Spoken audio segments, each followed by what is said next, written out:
Hola, buenas tardes. Hola, buenas tardes. Hola, buenas tardes, ¿qué tal?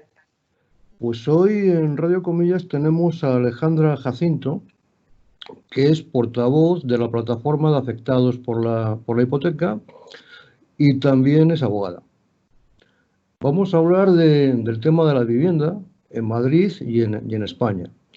¿Cuándo, cuándo empezó el problema para que mucha gente formara parte de una asociación que se dedica a defender a los perjudicados por los desahucios? ¿Con la Bueno, pues crisis del año 8? ¿Más tarde? sí, realmente comienza, digamos que el estallido de la burbuja inmobiliaria en el año 2008 como consecuencia de la concesión masiva de hipotecas basura, hipotecas subprime importadas del modelo estadounidense de dar crédito sin tener en cuenta el riesgo de impago y sin tener en cuenta el perfil de los clientes. Bueno, pues tras ese estallido en el año 2008 empiezan a constituirse en todo el Estado, primero en Barcelona y luego en el resto de comunidades autónomas, pequeños, digamos, nodos o núcleos de resistencia vecinal que tratan de enfrentar pues la problemática de los desahucios, que en aquel momento eran fundamentalmente producidos por hipotecas o como consecuencia de ejecuciones hipotecarias, y que, bueno, años después se han ido, digamos, se ha ido ampliando ese abanico de desahucios, afectando también pues a otro tipo de situaciones habitacionales, como son los alquileres o como son las situaciones de, bueno, personas que viven en precario, ¿no? Que no tienen, digamos, pues un contrato legal, pero que también pues habitan en una vivienda. Eso se produce, como digo, el estallido en el año 2008, y a partir de 2009 se van creando los diferentes núcleos hasta llegar a cerca de 250 nodos en todo el Estado, que son, bueno, pues redes vecinales de apoyo mutuo, de solidaridad colectiva, que, digamos, ayudan a que las personas, en vez de enfrentarse a este problema de forma individual y vergonzante, bueno, pues lo hagan con un prisma colectivo, y luego, bueno, pues incluso permiten en algunos casos que estas personas dejen atrás su problema individual y pasen a transformarse en sujetos políticos activos. Eso es un poco el kit de la cuestión. Has hecho mención a la ley hipotecaria de Estados Unidos, que es diferente de la ley hipotecaria española. La ley hipotecaria española tiene parecidos con la ley hipotecaria europea, por ejemplo, de Francia, de Italia, de Alemania. Realmente no, realmente todo el sistema hipotecario español es un sistema que ha estado años luz del resto de legislación europea históricamente. De hecho, España yo creo que estaba o ha estado y sigue estando en el podium de ser, bueno, pues el primer país que no cumple, digamos, las directivas europeas bueno, sí, las directivas europeas y toda la normativa europea que en el año 93 ya se aprobaba en el resto de Europa, y aquí en España hemos estado a la cola.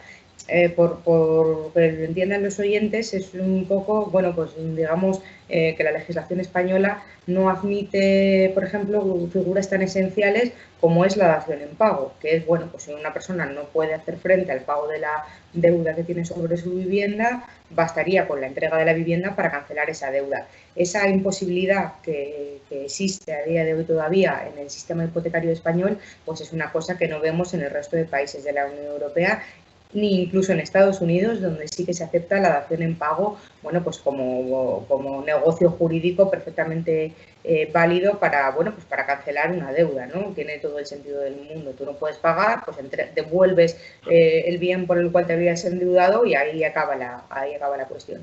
Sí, porque si no puedes pagar antes, tampoco vas a poder pagar después, ¿no? Claro, sobre todo si nos enfrentamos a una situación en la que la propia deuda hipotecaria y la configuración, digamos, aritmética de esa deuda hipotecaria, pues tal y como nosotros lo hemos denominado en la plataforma, lo que supone es enfrentarse a una especie de estafa hipotecaria, en tanto que tú, cuando accedes a un préstamo hipotecario, a una hipoteca, piensas que en cuanto empieces a pagar, en cuanto empieces a amortizar esa deuda, pues realmente estás amortizando deuda. La realidad es que la letra pequeña de las hipotecas pues no es esa, ¿no? La letra pequeña lo que te hace ver es que quizá pues una hipoteca media de 30 años, pues a lo mejor los 10 primeros años en los que tú pagas esa hipoteca, resulta que no estabas amortizando, no estabas pagando nada de capital y solamente estabas pagando intereses, es decir, solamente estabas pagando dinero al banco, pero realmente no estabas amortizando tu deuda. De tal modo que al final, bueno, pues es como una pelota gigantesca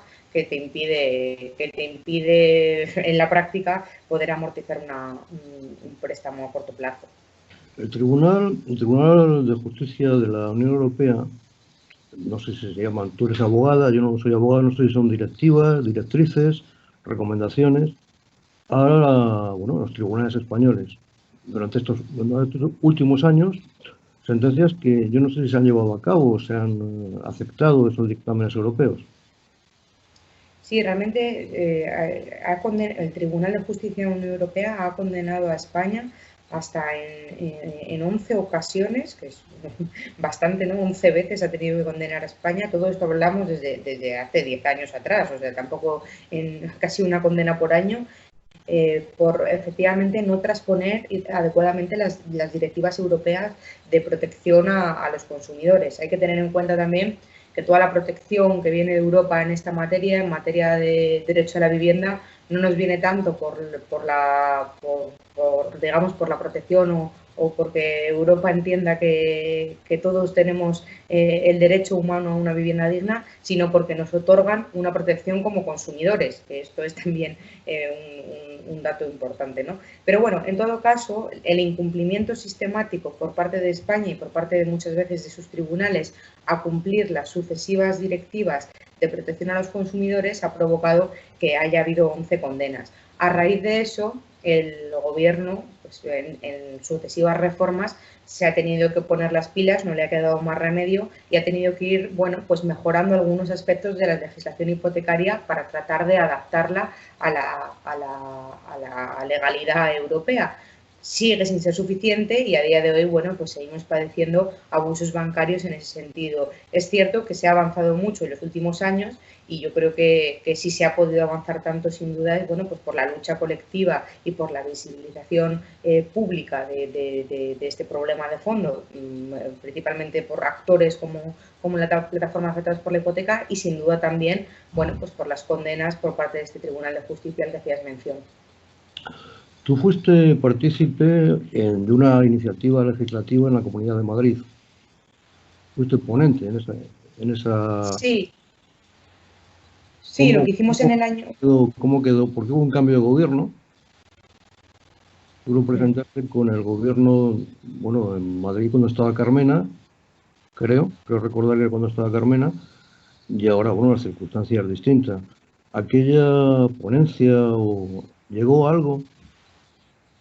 Claro, en realidad en la Comunidad de Madrid, efectivamente, cuando presentamos una iniciativa legislativa popular, un proyecto de ley para que la Comunidad de Madrid dejara de ser la única comunidad autónoma de todo el Estado que no tiene ley de vivienda, es un dato bastante sorprendente y bastante que dice mucho, ¿no?, de la inacción de los poderes públicos durante todo este tiempo en la Comunidad de Madrid, pues como digo, la presentamos en el año 2017. En aquel entonces sí, efectivamente gobernaba aquí Carmena, pero claro, Carmena gobernaba en el Ayuntamiento de Madrid y la iniciativa era autonómica, era a nivel autonómico. Y a nivel autonómico en ese momento gobernaba el Partido Popular, igual que lleva haciendo en los últimos 20 años en la Comunidad de Madrid. Entonces, bueno, pues por un voto de diferencia, el Partido Popular y Ciudadanos hicieron esa pinza tan característica que suelen hacer siempre y votaron en contra, no de la propuesta de ley que habíamos elaborado nosotras desde la plataforma de Afectados por la Hipoteca, sino que votaron en contra de los 77.000 ciudadanos que habían avalado con su firma la necesidad de que Madrid, como digo, dejara de ser la única comunidad que no tiene a día de hoy ley de vivienda. Lo hicieron además bajo la excusa o bajo el pretexto de que, bueno, de que nuestra ley era demasiado radical, de que permitía cosas como obligar a que las entidades financieras tuvieran que ceder el uso de viviendas vacías a la ciudadanía, a la gente, ¿no? Para que fueran utilizadas y que eso, bueno, que eso era inconstitucional, decían ese tipo de argumentos, cuando luego, bueno, ha habido sucesivas sentencias del Tribunal Constitucional que han confirmado que este tipo de operaciones son perfectamente constitucionales, ¿no? Que se trata de satisfacer pues un derecho fundamental como es el derecho a la vivienda. También dijeron que harían otra ley de vivienda o que harían una ley de vivienda y nada, 3 años después seguimos esperando y lejos de haber encima de la mesa un proyecto de ley de vivienda, aunque sea su proyecto de ley de vivienda, lo que nos encontramos a día de hoy es con un proyecto de reforma de la ley del suelo que lo único que va a hacer es permitir que la Comunidad de Madrid siga apostando por el modelo especulativo por el que lleva apostando los últimos 20 años. La reforma de la ley del suelo también una reforma en ciernes aquí en Cantabria. Parece que la solución que han buscado para volver a crecer después de lo del coronavirus es volver a vender suelo. Y desde la entrada bueno, como has comentado, cuando presentasteis la iniciativa legislativa, otros agentes sociales han adquirido mucha importancia, que son aquellas empresas que se llaman fondos buitre. Hace bastantes años, no existía esa terminología. Son empresas que se dedican simplemente a la especulación y evidentemente modifican los valores del suelo en Madrid, en este caso en Madrid y en toda España. Se han vendido mucha... Había una cosa que se llamaba SACEL o SACEL, algo así como un banco malo, pero con una participación estatal. ¿Sareb? Sareb, sí. ¿Eso cómo ha quedado? O sea, las casas, los pisos que se ha quedado Sareb o los bancos se lo han cedido a ese banco malo, ¿cómo se gestionan? ¿Cómo están? Sí, antes de responder al tema de la Sareb, que es yo creo que un caballo de Troya que habrá que abordar en algún momento desde las administraciones públicas, sí que hacer una mención al tema de los fondos buitre, que efectivamente es un tipo de empresa, un tipo de negocio que se introduce en España o que se introduce plenamente en España en el año 2012, en el año 2013. Es más o menos cuando comienzan un aterrizaje tímido en España, que va evolucionando a cada vez de forma más virulenta y a día de hoy, bueno, pues ya los fondos buitre controlan prácticamente todo. Lo hemos visto también ahora con la crisis del coronavirus, ¿no? Como son dueños de residencias de ancianos, de residencias de estudiantes, de hospitales incluso. Bueno, se han hecho con muchos de los servicios públicos de nuestra sociedad, porque se ha permitido que eso suceda, claro, eso tiene una serie de responsables. En todo caso, aterrizan en España, en el mercado inmobiliario, porque bueno, pues se realizan en aquel entonces el gobierno del Partido Popular y anteriormente también el gobierno del Partido Socialista, digamos que habían ido haciendo pues unas reformas fiscales encaminadas a que este tipo de empresas, bueno, pues tributaran muy poco por hacer ese tipo de negocios, tributaran, de hecho no tributaran por el impuesto de sociedades, de tal modo que bueno, era un negocio redondo. Digamos que la operación o lo más sangrante que realizan en el año 2013 es comprarse casi todo el parque de vivienda pública de la Comunidad de Madrid. Me imagino que también lo intentaron en otras comunidades autónomas y no sé cómo quedaría la situación, pero en Madrid al menos se compraron, ya digo, pues más del 50% del parque de vivienda social, del parque de vivienda pública, que es la vivienda que tiene que estar, bueno, en principio destinada bueno, a las personas con mayor situación de vulnerabilidad y que tiene que estar además especialmente protegida, ¿no?, frente a los vaivenes y el mercado.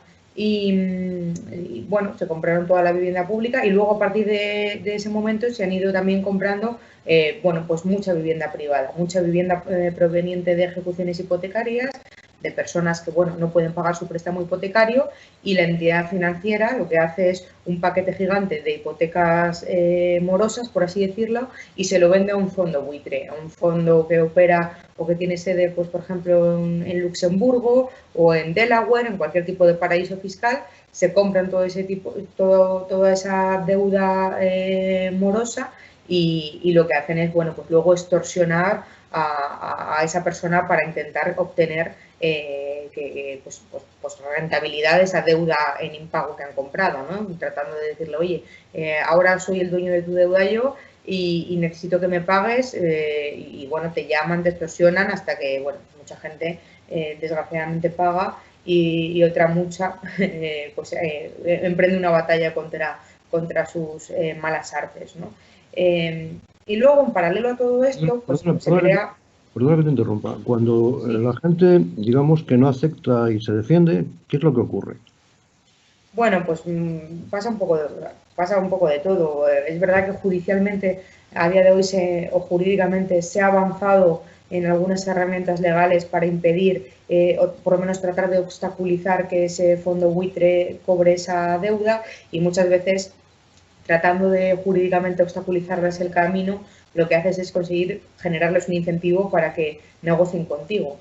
Y a lo mejor en vez de pagar 100, pues acabas pagando 30, por ejemplo, ¿no? Eso es bastante habitual. Pero luego, en muchos casos, bueno, pues hay gente que, por mucho que lo intenta y utiliza todo tipo de recursos, los fondos buitres no tienen ningún tipo de escrúpulos. Es el capitalismo vestido de buitre, casi en sentido literal, y entonces, bueno, pues acaban pues echando a gente de su casa. Lo vimos el año pasado en macrodesahucios como el de Argumosa 11, que compraron, bueno, un edificio de personas que llevaban viviendo en esas viviendas desde hace más de 20 años, y acabaron, bueno, orquestando un macro desahucio para echar a esas familias a la calle sin ningún tipo de tapujo y sin ningún tipo de titubeo y sin ningún tipo de solución por parte de las administraciones públicas. Y bueno, y luego está la Sareb. La Sareb es el banco malo, es una especie de fondo buitre macro también. Lo malo, la diferencia que tiene la Sareb es que en realidad es nuestra, en realidad le hemos pagado todos los ciudadanos, todos los contribuyentes, de alguna u otra manera, ¿no? Y es como digo, es una entidad que el 51%, si no me equivoco, es de capital público, es decir, la mitad es público. Por eso digo que es nuestra, ¿no? De hecho, nosotros en la plataforma tenemos un lema, que es que si la Sareb es nuestra, sus casas también, porque la Sareb lo que ha hecho ha sido, pues, acaparar o quedarse con todo lo que las entidades financieras denominan activos tóxicos, que son, bueno, pues viviendas que ya no tienen salida en el mercado, pues debido al exceso de construcción de vivienda, entre otras cosas. Y entonces, bueno, digamos que se las dan a la Sareb, y la Sareb es la que las gestiona. Y es de capital, como digo, de capital público, y realmente, pues la apuesta que hacemos por parte de la plataforma Afectados por la Hipoteca y de otros movimientos sociales relacionados con el tema de la deuda y con el tema de la vivienda, sería que, bueno, pues que habría que nacionalizar del todo la Sareb, y desde luego la Sareb, que nos debe muchísimo dinero a todos los españoles, bueno, pues hacer algún tipo de transacción con esos inmuebles que acapara, y que a día de hoy, bueno, pues los utiliza para especular igualmente, igual que un fondo buitre normal. Yo cuando hacía mención antes a la negociación entre el fondo buitre y el deudor, quizá no sea lo mismo, pero yo recuerdo una noticia parecida hace 2 o 3 años me parece que era La Voz de Galicia, en la cual alguien debía algo, vamos a suponer que sean 100, ese 100, la empresa, bueno, la que había concedido el bien, la hipoteca o el préstamo, lo había vendido a un fondo, a un segundo intermediario hablamos de 100 por 30. Esos 30 se le reclamaban a la persona como 100. Y hubo una sentencia en Galicia en la cual el juez dijo que no, que si lo habían comprado por 30, lo máximo que que podía reclamar la empresa en los 30 que había pagado por ello. ¿Es algo parecido? Sí, justo, es muy parecido. Eso, de hecho, es el derecho de tanteo, que es, bueno, pues tú vendes una cosa, una deuda, a un tercero y ese tercero lo compra a un precio menor, pues podrá reclamarlo por ese precio menor. O más bien, digamos, el deudor de esa operación pues tendrá derecho a pagar esa cantidad por la cual ha sido vendida para liberarse totalmente. Lo que no puede servir es como forma de especulación, ¿no? Porque al final yo te lo vendo a ti por 30, pero tú cobras al deudor 100, pues lo que hacemos tú y yo es estar especulando, básicamente. Y hay algunas sentencias así, por eso digo que cada vez hay más herramientas jurídicas encaminadas bueno, a tratar de generar incentivos para que los fondos buitre negocien, pero desgraciadamente son pocos los jueces valientes que dictan ese tipo de resoluciones. Digamos que hay que retorcer mucho la letra de la ley se puede hacer haciendo una interpretación, digamos,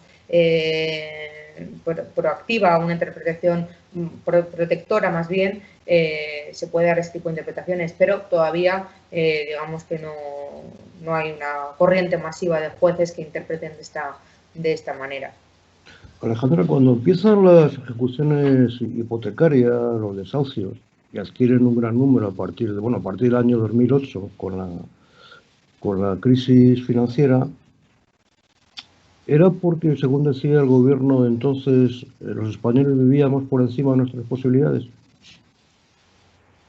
Desde luego que no, yo creo que eso se ha demostrado y situaciones como la que hemos vivido en estos últimos meses pues avalan esta afirmación, ¿no? De que desde luego que no, en el sentido de que la vivienda es un bien de primera necesidad, es un bien esencial, no es un coche, no es un barco, no es un reloj, no son productos de consumo al uso, sino que, bueno, pues es una necesidad que hasta el punto que si no la tienes, bueno, pues te enfrentas a la muerte de forma literal, ¿no? En el caso del coronavirus yo creo que se ha visto de forma evidente. Decía la relatora de Naciones Unidas, la relatora especial por el derecho a la vivienda de Naciones Unidas, hace un par de meses, cuando estalló toda esta crisis sanitaria, que la vivienda se ha convertido en la primera barrera de defensa frente al virus. Y es así, ¿no? O sea, la única manera de poder defendernos ha sido, bueno, pues confinarnos en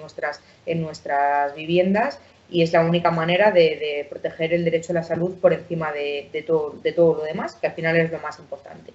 Entonces yo creo que se ha evidenciado, ¿no? Que esto es algo que yo creo que todo el mundo que se enfrenta a un problema de vivienda pues acaba entendiendo que la vivienda no puede estar sometida a las reglas del mercado como si se tratara de cualquier otra mercancía, pero ahora sí cabe, con el tema del coronavirus, yo creo que se ha evidenciado aún más que cuando hablamos de acceder a la vivienda y cuando hablamos de derecho a la vivienda, nadie puede decir que es un capricho o que efectivamente se ha vivido por encima de las posibilidades. Podríamos hablar de eso, pues oye, si la vivienda que pierdo es la tercera vivienda que tengo en la playa, pero estábamos hablando de personas, de más de 1 millón de desahucios que se han producido desde el año 2008 sobre viviendas que han constituido primera vivienda habitual para para 1 millón de unidades familiares, ¿no? en todo el estado, con lo cual no tiene ni pies ni cabeza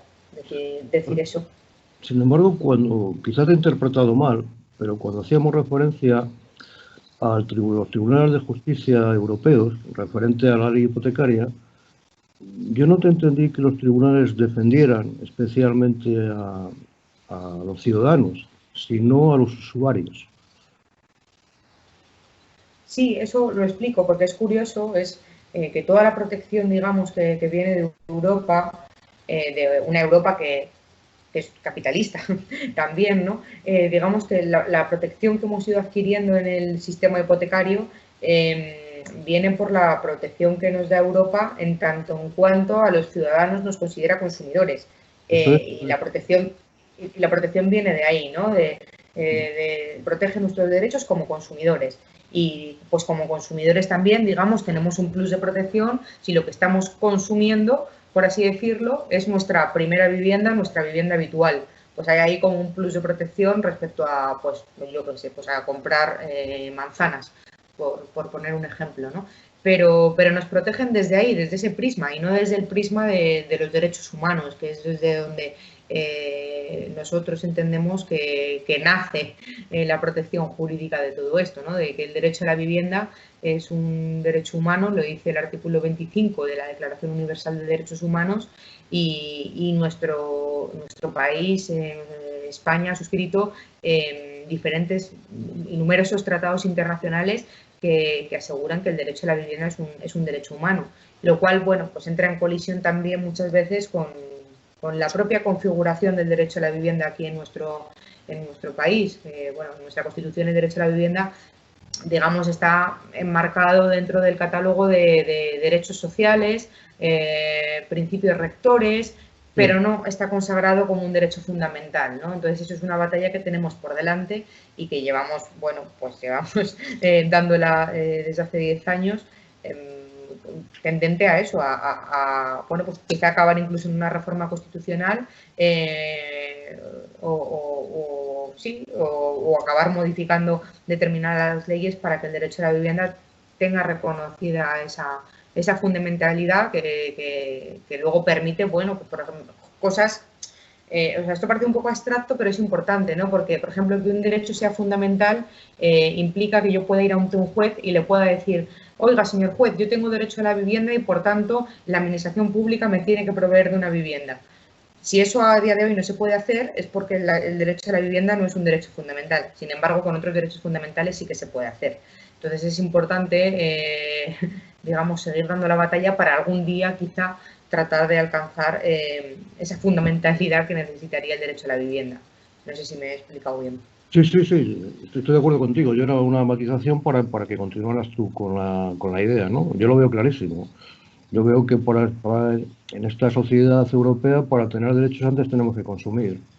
Somos consumidores cuando nos protegen, pero no tenemos realmente el derecho. Si no hemos comprado o vendido algo, esa es la idea, me parece a mí, en el fondo. El empobrecimiento de la gente ha sido y es terreno abonado para bueno, los intereses especulativos. En las ciudades, por ejemplo, no solamente, fuera ya del tema de las hipotecas, está el tema de los alquileres. Los alquileres, con los alquileres turísticos, gente que no era propietaria, aunque estuviera hipotecada, no era propietaria al completo, pero bueno, vivían de alquiler, unos alquileres más o menos largos, con una cierta seguridad de continuidad en el edificio, en el piso. Y con el tema de esos alquileres turísticos a los que hago referencia, también ha cambiado eso, ha cambiado a peor. Sí, sí, lo que ha sucedido con el tema del alquiler es, bueno, yo la hipótesis que manejo es que se produce una burbuja inmobiliaria que acaba con el estallido y la crisis hipotecaria que vivimos desde los años 2008 hasta más o menos los años 2015, es más o menos el periodo que abarca, así muy grosso modo, y viendo que efectivamente, oye, pues que el negocio hipotecario no ha acabado, ni mucho menos, porque esto además sabemos que es bastante cíclico y seguramente antes o después volvamos a ver una burbuja de similares características, sobre todo si las políticas públicas se encaminan a la especulación, como es el caso de la Comunidad de Madrid, que hace de forma sistemática, ¿no? Pero en todo caso, en el año 2013 yo creo que de forma bastante hábil digo para los intereses económicos, el gobierno del Partido Popular lo que hace es modificar la ley de arrendamientos urbanos, la ley de los alquileres y, bueno, pues acortar los plazos de duración de los contratos para que los alquileres pues fueran más inestables, fueran más cortos, eso por un lado, y eso coincide también con el aterrizaje de los fondos buitre y de las SOCIMIs, que es como se llaman jurídicamente este tipo de sociedades, este tipo de fondos buitre. Entonces, bueno, eso lo que empieza a hacer es sentar las bases digamos, para que se produjera la tormenta perfecta años después y empezar a ver una oleada masiva de desahucios de alquiler, que es lo que ha sucedido en los últimos 2-3 años en ciudades como Madrid, pero también en otras ciudades, pues como puede ser Barcelona, Málaga o Valencia, ¿no? En grandes capitales de provincia. Y eso sucede pues porque de repente el alquiler se empieza a ver también como un instrumento especulativo. Entonces, pues los fondos buitres empiezan a interesar por los alquileres, empiezan a comprar edificios que estaban destinados al alquiler. Se produce también a lo que me he referido antes, la compra de vivienda pública, que esa vivienda pública era en alquiler. Y luego también se produce también, yo creo que para que no genere tanto rechazo social este tipo de prácticas, pues se permite también, digamos, que el ciudadano medio, el ciudadano de clase media, entre comillas, pues pueda acceder a ese tipo de negocietes, ¿no? Para tratar de complementar sus ingresos, y entonces pues permiten que de forma totalmente salvaje en el sentido de sin legislación de ningún tipo, bueno, pues la gente empiece a alquilar sus viviendas para uso turístico, ya digo, sin ningún tipo de regulación y sin ningún tipo de legislación. ¿Esto qué produce? Bueno, pues claro, efectivamente, si tú puedes alquilar lo que antes, si tú tienes una vivienda que antes alquilabas y la alquilabas, yo que sé, por 500 euros al mes, y resulta que ahora estás viendo que la posibilidad de poder alquilarla por 500 euros el fin de semana, y como digo, no hay regulación al respecto y vale todo, y eso es el salvaje oeste capitalista, pues la gente empieza a destinar sus viviendas para este tipo de alquileres, detrayendo así también del mercado del alquiler lo que habían sido de toda la vida viviendas que estaban bueno, pues para el mercado del alquiler estable o para el mercado del alquiler normal.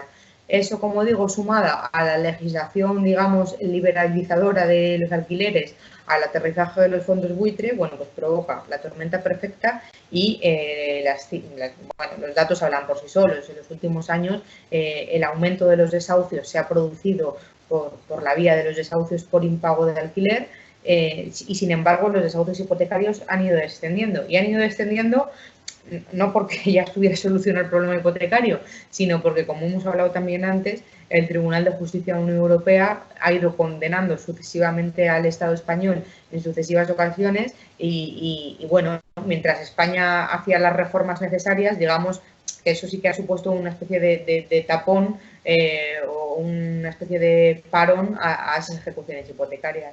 Y bueno, estábamos en plena burbuja de los desahucios del alquiler, habíamos conseguido también, junto con el Sindicato de Inquilinos, que es otra organización similar a la PA, en la que participan compañeros nuestros, introducir en el debate la necesidad de limitar por ley los precios de los alquileres cuando ha aparecido esta pandemia mundial y nos ha dejado un poco paralizados a todo el mundo. Pero sin duda es un tema que habrá que retomar para ver cómo hacemos ahora, porque también los últimos datos, ahora en plena pandemia, hablaba de que, claro, que como ahora ya no va a haber tanto turismo en España, por lo menos a corto plazo, turismo extranjero, por lo menos a corto plazo, pues que ya se estaba visualizando en páginas web como Idealista y este tipo de portales inmobiliarios, cómo estaba otra vez aumentando la oferta de los alquileres estables, por así decirlo, de personas que, como digo, se habían dedicado a especular con esos alquileres turísticos,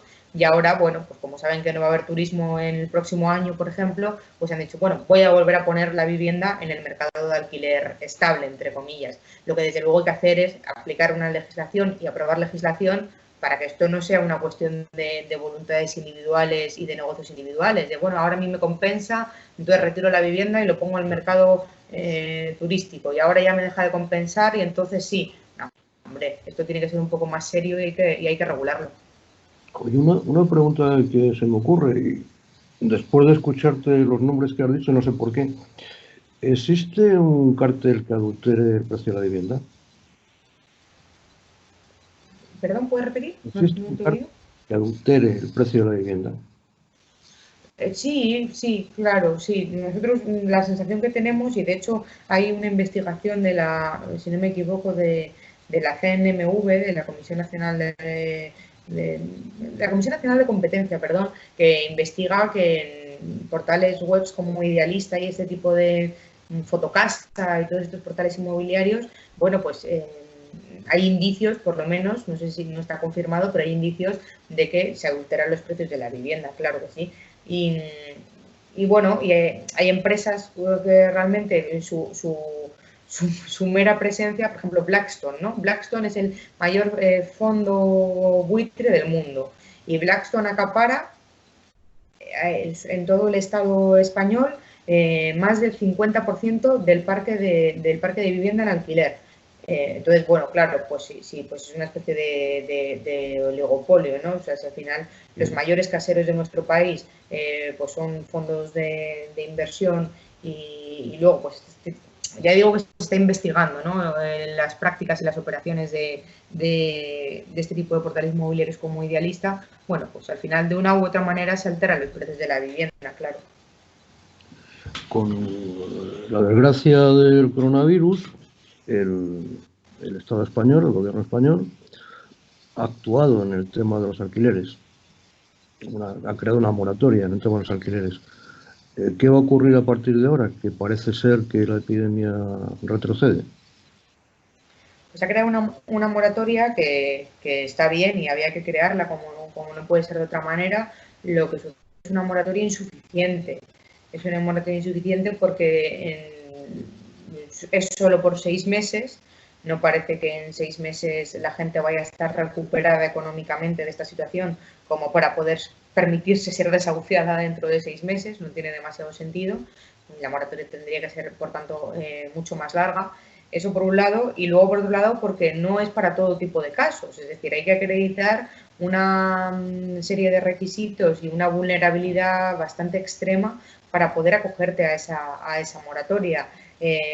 Para que entendamos un ejemplo así como muy claro, una persona, un inquilino se puede acoger a esa moratoria si ese inquilino está en situación de vulnerabilidad como consecuencia del COVID-19, es decir, como consecuencia del coronavirus. Pero si ya estaba en situación de vulnerabilidad previa, no se puede acoger a la moratoria.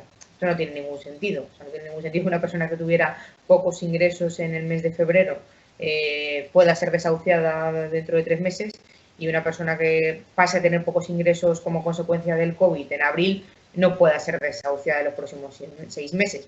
Quiero decir, la norma, como digo, yo creo que tiene, bueno, que puede haber buena voluntad detrás, pero desde luego el resultado es insuficiente a todas las luces. Y nosotros, en ese sentido, desde la plataforma Afectados por la Hipoteca, hemos presentado una serie de enmiendas a esos textos legislativos para que se reformen y sean mucho más completas y mucho más amplias. Yo la última pregunta que, bueno, no sería una pregunta, sería una petición, que des un augures, pienses, comentes qué esperas a partir de ahora.